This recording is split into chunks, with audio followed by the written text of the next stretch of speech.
Okay, Brigadier Chihande, you were one of the first NRA fighters who launched the Liberation War in 1981 by attacking Kabamba. Back then, you were a very young man. What prompted you to start or to join this war?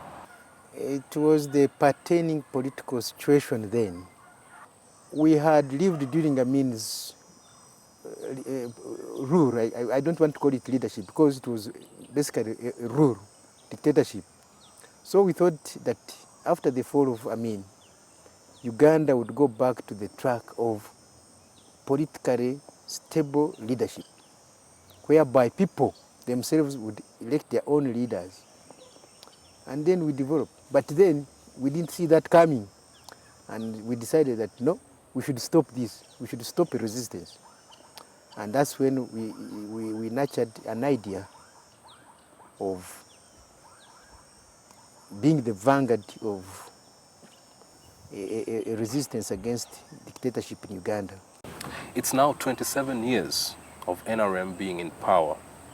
Now, when you look back, do you feel that the NRM has lived up to the 10-point program that it set out to achieve in 1981? I mean, since I've been out of the system, basically I've been out of the system, maybe looking at what is going on, where I've seen a lot of buildings coming up. I'm told there is a middle class of businessmen which has been evolved in the economic system. So here I have to say that I'm not really conversant with the implementation of the 10-point program. What was your experience like in the bush? One of my soldiers whom I was commanding shot me because he shot a bullet through the uniport, and the bullet passed through the uniport and found me across and hit me through the navel. I mean through the knee. Then I had something slicing me through the knee. And I immediately knew that I had been shot. Did you at any one time ever regret having joined the NRA struggle? I think I decided on my own to go to the bush.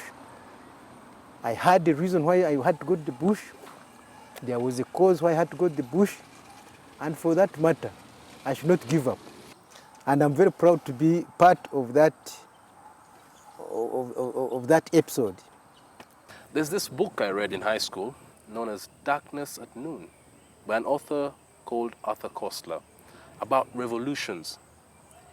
He was talking about how they always begin with lots of promises and passions, but many years down the road it turns out to be a bit oppressive and sometimes swallows its own children.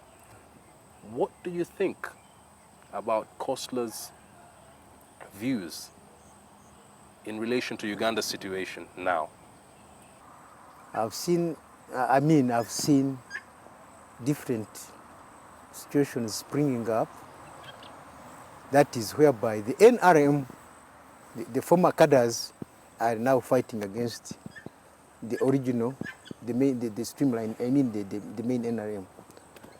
And it needs someone to internalize it as to why are those who are digressing from the main group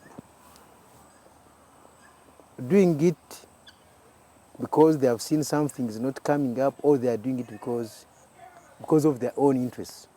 So it needs somebody to internalize with that. I mean, I need to internalize it myself and see whether actually the revolution has eaten its cadres. Because, I mean, I wouldn't be surprised. I mean, I feel so disappointed, or I feel a bit hurt when I see somebody, I see Besige fighting from there. Then I see Kahura fighting him from that side. I mean, these are former comrades, former colleagues who shared the same aspirations, who shared the same problems, who had the same goals. And I mean, now what is happening? Thank you very much, Brigadier. I really appreciate you spending your time to talk to us. Nice to meet you.